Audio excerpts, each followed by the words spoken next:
Mirar la macroeconomía desde un satélite resulta de alguna manera hasta reconfortante, ¿no? Sí, totalmente. ¿Los números fríos? Claro, o sea, en la pantalla vos ves los frentes de tormenta, las presiones fiscales, y se ven como grandes masas abstractas, silenciosas, distantes. Pero el tema es cuando descendés al nivel de la calle. Cuando haces suma en el territorio, exacto. Tal cual. Ahí, esa tormenta satelital, digamos, se convierte en el viento físico que te levanta un techo, o en la lluvia que te inunda la parada del colectivo y te paraliza la ciudad entera. O sea, el mapa de pronto se vuelve territorio, y los números pasan a ser una cuestión de supervivencia. Y me parece que esa imagen define perfecto el núcleo del panorama actual que vamos a analizar en esta inmersión.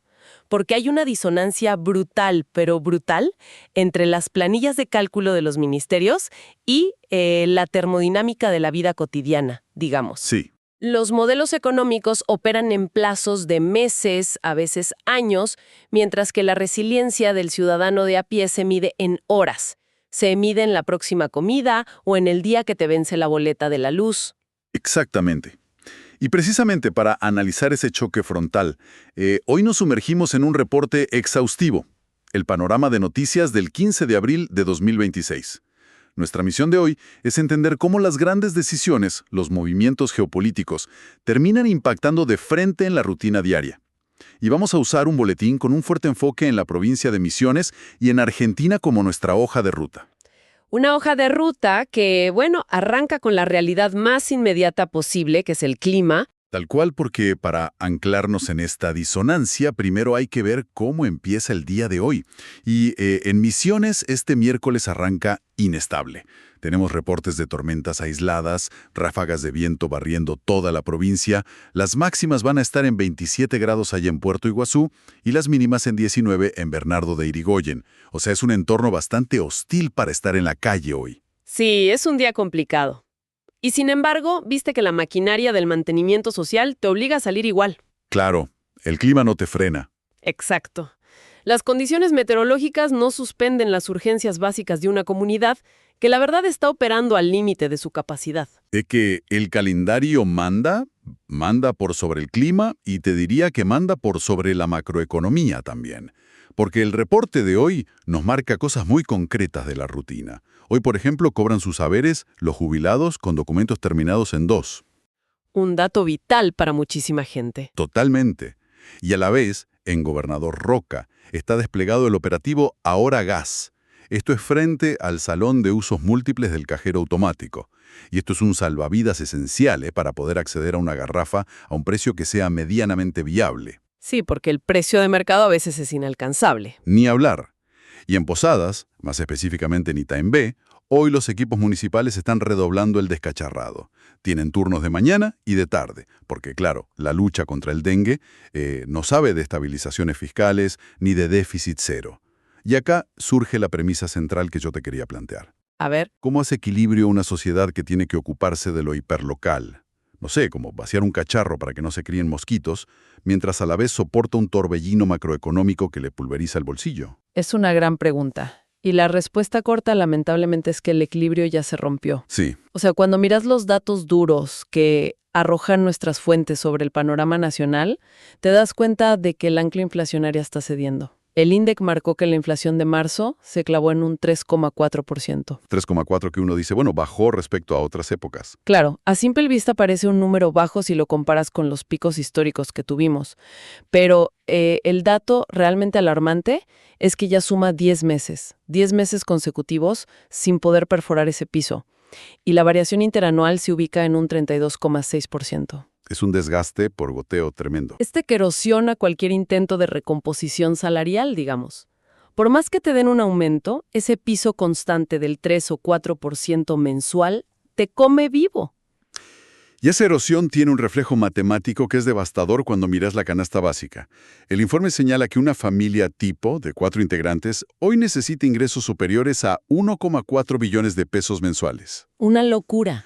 1.400.000 pesos solamente para no caer por debajo de la línea de pobreza. Y para no ser indigente, o sea, para poder comer, el piso ya superó los 658.000 pesos. Si vos pones la lupa sobre el mercado laboral formal, la desconexión es total. Total. O sea, se requieren más de 4 salarios mínimos, vitales y móviles para empatarle a la pobreza.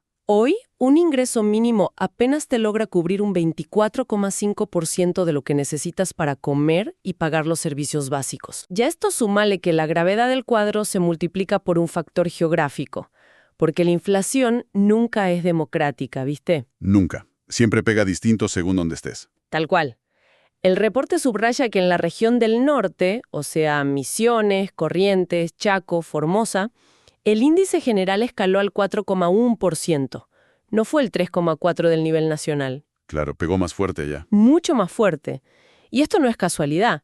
En las provincias periféricas tenés todo el componente logístico. Los fletes, la matriz de distribución, todo eso encarece de forma desproporcionada la base de la pirámide de consumo. Y el desagregado de ese 4,1% revela el verdadero núcleo del problema. Estamos hablando de alimentos y bebidas no alcohólicas. Puntualmente, la carne vacuna registró un salto del 7,6% en el noreste en un solo mes. Un salto altísimo para un producto básico. Altísimo. Y esto, mira, esto nos lleva a uno de los puntos más impactantes de todo el reporte de hoy.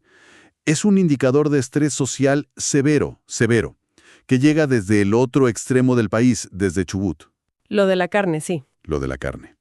Ante la imposibilidad financiera de comprar cortes de carne tradicional, en la ciudad de Trelew se empezó a comercializar carne de burro patagónico, a 7,500 pesos el kilo. ¡Qué bárbaro! Y mira, desde la sociología económica, ese dato específico de la carne de burro es una alerta roja gigante. ¿Por qué lo decís así tan categórico? Porque no estamos hablando simplemente de, qué sé yo, una alteración en la curva de oferta y demanda, o de sustituir una marca de fideos por otra más barata. Reemplazar la carne vacuna por carne de burro en la cultura argentina implica cruzar un umbral psicológico e identitario muy fuerte. Es que el asado, la carne de vaca, es nuestra identidad, digamos. Exacto. Es la evidencia empírica de una población que ya agotó todas las estrategias de supervivencia financiera convencionales. Cuando empezás a modificar tu ingesta proteica estructural es porque llegaste a un límite extremo. Y esto nos genera un escenario de una disonancia cognitiva profunda cuando lo contrastás con las voces oficiales que documenta el reporte. Y acá, manteniendo una estricta neutralidad, nosotros vemos cómo chocan los discursos. Por un lado, tenés esta realidad de la carne de burro. Sí. Y por el otro, el presidente Javier Milei declara que, si bien este dato inflacionario no es el ideal, él afirma que es un fenómeno transitorio y asegura que la motosierra no se detiene. Claro. En paralelo, el ministro de Economía, Luis Caputo, argumenta que el dolor del ajuste era un paso ineludible. Dice que había que sincerar tarifas que estaban rezagadas y promete que los próximos 18 meses van a ser, y lo cito, los mejores que haya vivido la Argentina en las últimas décadas. Esa es la visión desde el ministerio, claro. Y en la vereda opuesta, para tener todo el panorama, las figuras sindicales, como Rodolfo Aguiar de ATE, diagnostican que el gobierno, según ellos, ya gastó todo su saldo a favor y está girando en descubierto. O sea, es como si tuvieras dos aplicaciones de clima en el celular. Una te dice que hay un sol radiante y la otra te está alertando sobre un huracán categoría 5. Me gusta esa analogía de las aplicaciones. Es que, ¿cómo se explica esta disonancia tan brutal? Es normal que la estabilización macroeconómica requiera un nivel de adaptación pero tan extremo en la microeconomía. A ver, la fricción entre estas narrativas se explica básicamente por los ritmos de cada esfera. La macroeconomía opera con tiempos de frenado larguísimos. Es como un buque de carga, digamos. Acomodar las reservas del Banco Central o licuar los pasivos, eso te demanda trimestres, a veces años. Pero la microeconomía humana se rige por la biología. Claro, tenés que comer hoy. Tal cual, el metabolismo te exige calorías diarias. No podés patearle almuerzo de tus hijos para el próximo año fiscal esperando a que derrame la macroeconomía. Ese es el choque frontal. Y en medio de este choque, resulta hasta contraintuitivo el rol que está jugando el Fondo Monetario Internacional en el análisis de las fuentes de hoy. Sí, es muy interesante el último informe del fondo. Porque, lejos de respaldar este escenario de repunte inminente del que habla el gobierno, el FMI acaba de aplicar un baño de realidad bastante frío. Recortaron drásticamente la proyección de crecimiento argentino para 2026. La dejaron en un magro 3,5%. muy bajo. Y encima elevaron la estimación de inflación anual al 30,4%. Pero acá lo crucial, creo yo, no son solo los números, sino el diagnóstico que hace el FMI. Exactamente. Pitya Cueva Brooks, que es la subdirectora del organismo, cuando explica esto no le echa la culpa a la geopolítica. No habla de la guerra en Medio Oriente ni de las tasas de interés globales. Ella señala explícitamente al debilitamiento de la actividad económica doméstica. Y el mecanismo detrás de ese diagnóstico que hace Brooks es lapidario. Lo que el FMI está constatando hoy es que el ajuste recesivo aniquiló el motor interno del país. Aniquiló el consumo, básicamente. Claro, al contraerse los salarios reales de una manera tan pronunciada, se genera un colapso en la demanda agregada. La gente deja de comprar en el súper, los comercios del barrio dejan de vender, las fábricas entonces dejan de producir porque se les acumula el stock, y por ende, el Estado termina recaudando menos impuestos. Es una rueda que gira para atrás. Es una espiral contractiva que está autoinfligida por el diseño del propio programa de estabilización. Esa es la paradoja que señala el fondo. Y esa asfixia del sector privado de la que hablas se traslada, te diría, milimétricamente a la esfera pública y a las instituciones. Yo leí el reporte y me imaginaba el juego del Jenga. Uy, sí, el Jenga es perfecto para explicar esto. Porque, vos fíjate, el Poder Ejecutivo Nacional, buscando el déficit cero, está sacando todas las piezas de madera de la base de la torre. Recorta transferencias discrecionales, fulmina subsidios al transporte, frena en seco toda la obra pública. Claro, saca los bloques de abajo. Exacto. Pero el peso de la torre, que son las necesidades reales de la población, ese peso no desaparece. Simplemente se transfiere a los bloques que quedan arriba, que están intentando sostener todo haciendo malabares. En política fiscal, a esa transferencia de peso que vos describís con el Jenga se le llama formalmente traslado de crisis. O sea, el déficit desaparece de las planillas del Ministerio de Economía allá en la capital y claro, te da un balance fiscal positivo y lo festejás. Pero la crisis sigue estando. Claro, porque el agujero financiero detona a miles de kilómetros de distancia. Se materializa en las cajas registradoras de los municipios, en las aulas de las universidades o en los mostradores de las farmacias de barrio en las provincias. Y el mapeo territorial de este traslado de crisis que nos da el boletín es abrumador. Tenemos, por ejemplo, una protesta inédita de 120 intendentes, agrupados en la Federación Argentina de Municipios, protestando en las puertas mismas del Ministerio de Economía. Sí, un reclamo muy fuerte. Apoyados por gobernadores como Axel Kicillof y Ricardo Quintela. Ellos denuncian lo llaman deserción absoluta por parte del Estado Nacional con el tema de la coparticipación y los fondos que están retenidos. O sea, las municipalidades, que son la primera línea de trinchera cuando el vecino va a reclamar que se le inundó la calle, hoy están operando a ciegas y sin combustible. Pero mira, donde el colapso matemático se hace verdaderamente insostenible, o sea, de vida o muerte, es en la red de salud. Analicemos el caso que destaca el reporte sobre la provincia de Santa Fe. El tema de las farmacias, ¿no? Exacto. Las cámaras farmacéuticas salieron a advertir que están financiando al sistema literal debido a las deudas millonarias del PAMI. Y esto no es una simple queja administrativa por un atraso en un pago. Es un problema estructural de cómo funciona el negocio. Claro, porque el modelo de una farmacia requiere que la cadena de pago sea muy ágil. Si el farmacéutico te entrega hoy un medicamento costoso para la presión y el Estado le va a pagar el reintegro recién a los 90 días, pero vos estás en un contexto de inflación del 30 y pico %, la ecuación se rompe. Claro, cuando cobra esa plata ya no le alcanza para reponer la caja que te vendió. Tal cual. La devaluación del peso le pulveriza el margen de ganancia original y le destruye el capital de trabajo. Llega un punto en que, matemáticamente, la farmacia no tiene la liquidez para comprar medicamentos en la droguería. Y ese colapso que es preventivo en Santa Fe se repite con otra cara en el norte. El reporte menciona que en Jujuy los médicos del sistema de atención primaria están de paro. Están exigiendo que vuelva de forma urgente el plan Remediar, que era el que proveía la medicación básica en las salitas. Sí. Y la mecánica que explican los médicos ahí es súper clara.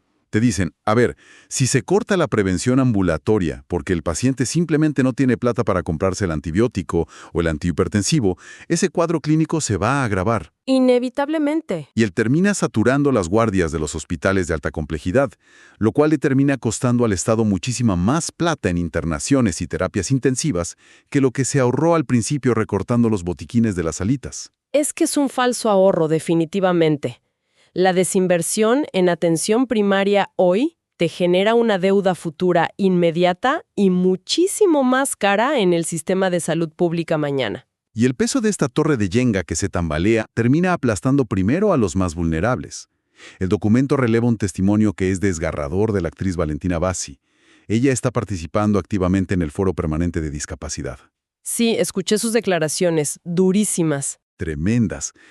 Ella denuncia que el ahogo financiero a los prestadores de transporte, de terapias y de inclusión educativa es tan asfixiante que las propias comunidades terapéuticas están teniendo que organizar rifas solidarias para que no le cierren los colegios a los chicos con autismo.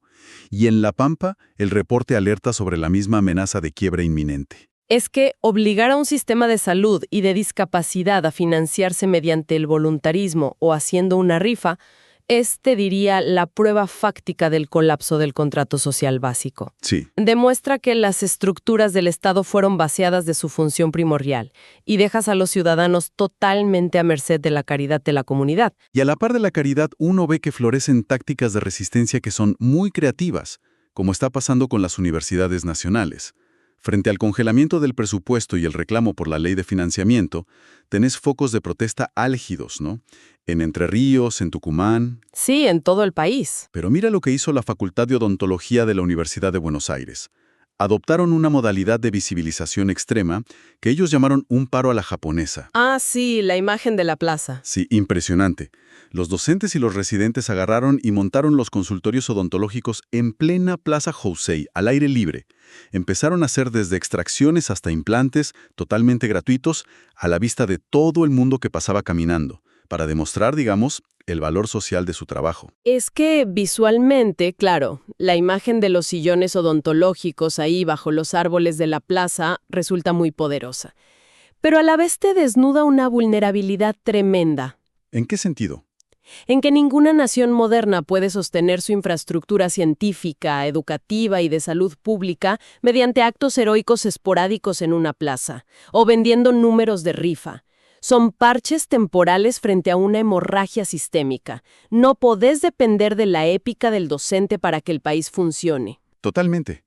Y lo que resulta francamente disonante cuando uno sigue avanzando en el reporte es la desconexión total. Pero total.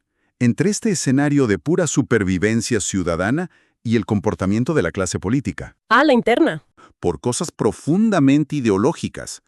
Tenés choques públicos como el cruce entre la vicepresidenta Victoria Villarruel y la diputada oficialista Lilia Lemoine. Sí, se dijeron de todo por redes. De todo. Lemoine instando a la vicepresidenta a tener, y cito, humildad y callarse 4 años. A lo que Villarruel le responde tildándola de desubicada que se dedica a, perdón por la expresión, pero es textual, escupir huevadas. Es que esta conflictividad pública no es un detalle menor o una simple nota de color político. Para mí es un indicador grave de fragilidad institucional.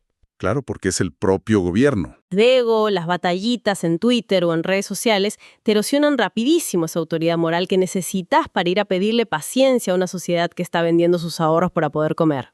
Y esa autoridad moral sufre golpes peores todavía con los escándalos patrimoniales, que también detalla el boletín. Salta el caso del vocero presidencial Manuel Adorni, con el tema de las prestamistas. Resultaron ser unas jubiladas que ahora tienen requerimientos judiciales, porque vendieron un departamento millonario en Caballito. Hasta Guillermo Francos tuvo que admitir que esto golpeó la credibilidad del gobierno. Y está el caso de Venegas Lynch también. Sí, el senador libertario. Le descubren una propiedad en una zona costera de Entre Ríos valuada en $500,000, que no estaba declarada en su patrimonio.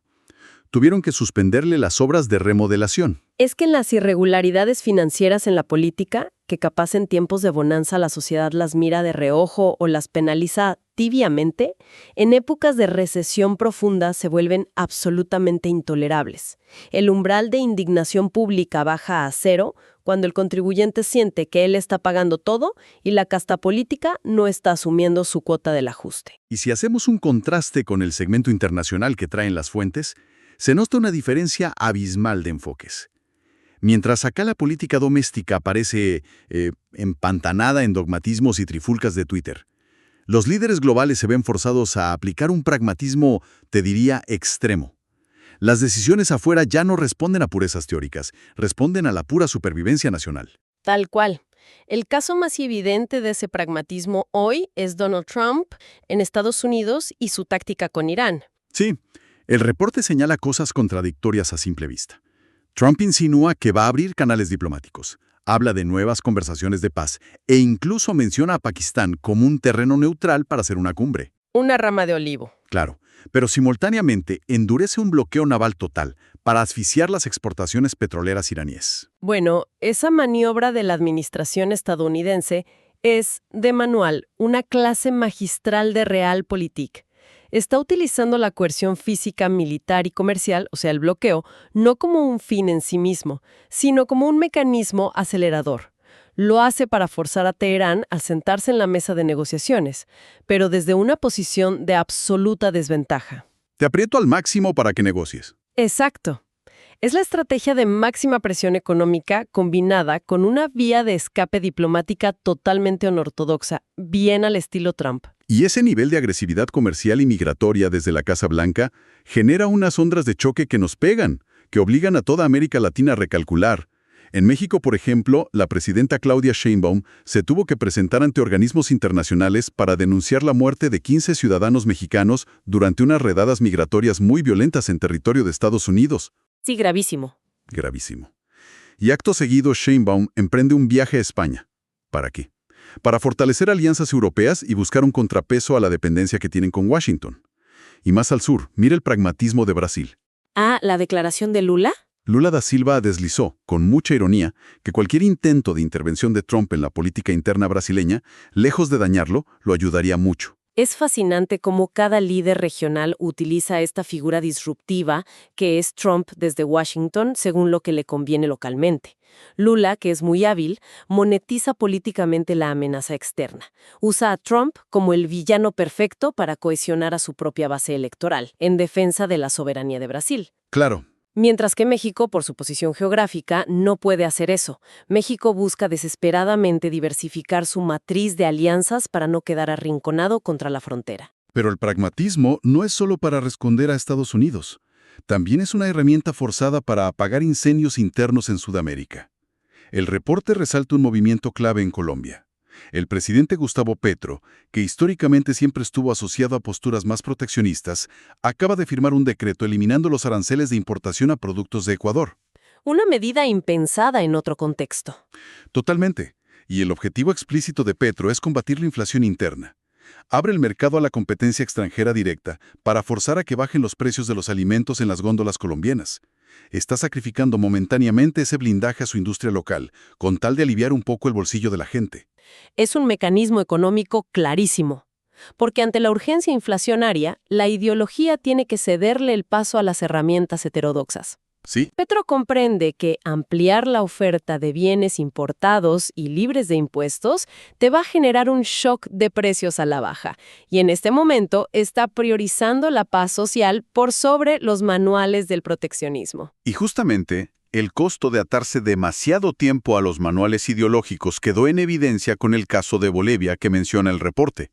El presidente boliviano Rodrigo Paz hizo una admisión histórica, la verdad, que sacudió al continente. ¿Sí? ¿La confesión sobre el gas? Confesó abiertamente que la política de nacionalización de los hidrocarburos que había impulsado hace décadas Evo Morales dejó al país quebrado y que hoy son incapaces de satisfacer su propia demanda interna de gas. Ese caso, el boliviano, ilustra perfecto cómo los dogmas de manual chocan, se estrellan contra la realidad operativa de la industria pesada. O sea, la nacionalización le permitió al Estado boliviano capturar muchísima plata, la renta hidrocarburífera, en el corto plazo, y con eso financiaron planes sociales bárbaros. Pan para hoy. Exactamente, porque al expropiar los activos y al cambiar las reglas de juego fiscales de una forma tan hostil, espantaron la inversión extranjera directa. Y sin capitales externos que te inyecten miles de millones de dólares para seguir explorando y desarrollando nuevos pozos, los yacimientos que ya tenían simplemente se fueron agotando. Se secaron. Se secaron. Hoy Bolivia está padeciendo el resultado puramente matemático de esa falta de reinversión geológica por haber priorizado la ideología sobre la economía práctica. Es tremendo. Y bueno, de vuelta a la Argentina, en medio de esta catarata de complejidades estructurales, inflación, municipios sin plata, maniobras geopolíticas, el reporte hace un alto que me parece muy necesario en un aspecto cultural, que funciona como contrapeso psicológico de todo esto. El fútbol. El fútbol, obvio. La agenda deportiva de hoy nos marca que la atención del país pivota hacia los torneos continentales. Hoy River Plate se enfrenta al Carabobo de Venezuela. Racing choca contra el Botafogo de Brasil y Rosario Central se cruza con Libertad de Paraguay. Todo en instancias decisivas de Libertadores y Sudamericana. Y no hay que menospreciar este dato, ¿eh? El rol del deporte en estos contextos de altísima tensión económica y social no se debe subestimar. No es una distracción frívola. No, para nada. Opera como un mecanismo sociológico vital. Es la válvula de escape. Son 90 minutos donde, literal, la angustia inflacionaria y la incertidumbre laboral se ponen en pausa, se suspenden. Eso permite que el entramado social libere un poco toda la presión acumulada a través de este espacio de pertenencia comunitaria que es el club. Totalmente de acuerdo. Y a lo largo de esta inmersión de hoy, creo que el trayecto de los datos nos fue trazando un mapa implacable de la realidad. Arrancamos hablando de los vientos en Misiones y de hacer fila para conseguir una garrafa de gas. Y pasamos por el umbral crítico de tener que comer carne de burro patagónico para poder ingerir proteínas. Desmenuzamos también la caída de este sistema de contención pública que obliga a un odontólogo de la uva a operar en el medio de una plaza. Tal cual. Y analizamos cómo la presión económica global fuerza a toda la región a abrazar un pragmatismo salvaje o, como le pasó a Bolivia, enfrentar directamente la quiebra institucional. Es que, como venimos diciendo, es un ecosistema completamente entrelazado. La asfixia de la macroeconomía empuja todo el peso sobre las estructuras y termina forzando a la microeconomía y al individuo común a desplegar niveles de resiliencia y de adaptación que desafían las propias teorías de los economistas. Para sintetizar la importancia de mapear y comprender este caos interconectado, el reporte de hoy nos regala una píldora editorial precisa. Es una frase diaria que le atribuyen al escritor Mario Vargas Llosa. Él dice: «Aprender a leer es lo más importante que me ha pasado en la vida». Y me parece imperativo entender que saber leer, en este contexto histórico de la Argentina, no se limita a decodificar las sílabas de un texto impreso. No, va mucho más allá. Es la capacidad crítica de decodificar tu realidad. Es aprender a leer el mecanismo destructivo que hay detrás de un 3 o 4% de inflación mensual sostenida. Es leer la verdadera advertencia detrás de que te falte un antibiótico en una salita de Jujuy. Y es saber leer el impacto que tiene una decisión sobre aranceles allá en Colombia o un bloqueo de barcos en el Golfo Pérsico sobre nuestro propio destino acá. Y yo sumo que desarrollar esa capacidad de lectura analítica de la que hablas es en última instancia la única herramienta real de defensa intelectual que posee el ciudadano hoy.